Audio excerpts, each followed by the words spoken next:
आगामी उत्तर प्रदेश विधानसभा चुनाव को लेकर अब कुछ ही समय बचा हुआ है। सारी पार्टियां लग गई हैं, एड़ी चोटी मेहनत कर रही हैं। हमारे साथ बात करने के लिए समाजवादी पार्टी के प्रदेश अध्यक्ष नरेश उत्तम पटेल जी हैं, जो किसान नौजवान पटेल यात्रा पूरे प्रदेश भर में कर रहे हैं। पटेल जी, स्वागत है आपका सक्षम न्यूज इंडिया में। पूरे प्रदेश में आप यात्रा कर रहे हैं, क्या माहौल देखते हैं समाजवादी पार्टी के पक्ष में? देखिए, समाजवादी पार्टी के राष्ट्रीय अध्यक्ष माननीय श्री अखिलेश यादव जी के आह्वान पर मैंने 29 अगस्त से ये खेत खलिहान बचाओ, कुटीर उद्योग बचाओ, किसान नौजवान पटेल यात्रा निकाली है। इस किसान नौजवान पटेल यात्रा का पूरा समर्थन जनता का मिल रहा है, आशीर्वाद मिल रहा है, किसानों का आशीर्वाद मिल रहा है, नौजवानों का सहयोग मिल रहा है।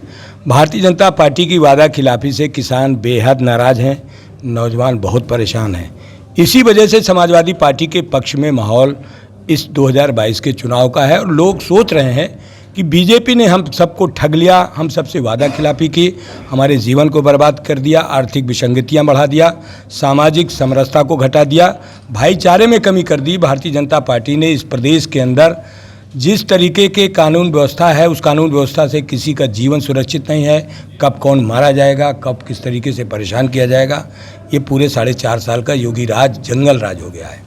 पटेल जी, आप भी इस समय पूर्वांचल का दौरा कर रहे हैं। भारतीय जनता पार्टी भी, प्रधानमंत्री मोदी भी पूर्वांचल में, अभी कुशीनगर में थे, सिद्धार्थनगर, उसके बाद बनारस में है। सिद्धार्थनगर में उन्होंने कहा कि पहले की 4 साल पहले की जो सरकार थी, स्वास्थ्य के क्षेत्र में सिर्फ घोषणाएं करती थी, हमने 9 मेडिकल कॉलेज दिए उत्तर प्रदेश में। क्या कहना चाहेंगे? मोदी जैसा प्रधानमंत्री झूठा पूरी दुनिया में नहीं है।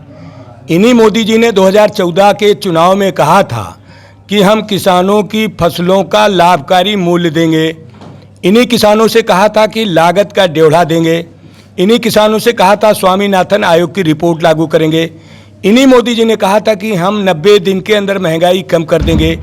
आज किसान को उसका लागत नहीं मिल रहा है, लाभकारी मूल्य तो छोड़िए, महंगाई कम नहीं हो रही है। 43 रुपये वाला डीजल 97 रुपये लीटर, 63 रुपये वाला पेट्रोल 107 रुपये लीटर, 350 रुपये वाला रसोई गैस का सिलेंडर 950 रुपये का, बिजली का दाम बढ़ गया, दवा का दाम बढ़ गया, पढ़ाई का दाम बढ़ गया, इलाज का दाम बढ़ गया। महंगाई से हर आदमी परेशान है। मोदी जी को महंगाई अब याद नहीं आ रही। उत्तर प्रदेश का जब चुनाव होता है तो मोदी जी आ जाते हैं और लंबी लंबी फेंकने लगते हैं, लेकिन जनता उत्तर प्रदेश की जान गई। अभी बंगाल में इनको सबक सिखा दिया।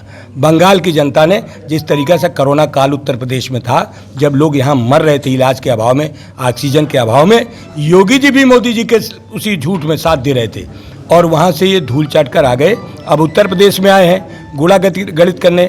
उत्तर प्रदेश में जब चुनाव आया, प्रधानमंत्री जी को याद आया, डबल इंजन की सरकार में गोरखपुर जैसे शहर के अंदर सीवर प्लांट नहीं है, सीवर सिस्टम नहीं है। इससे बड़ा दुर्भाग्य कुछ हो नहीं सकता है।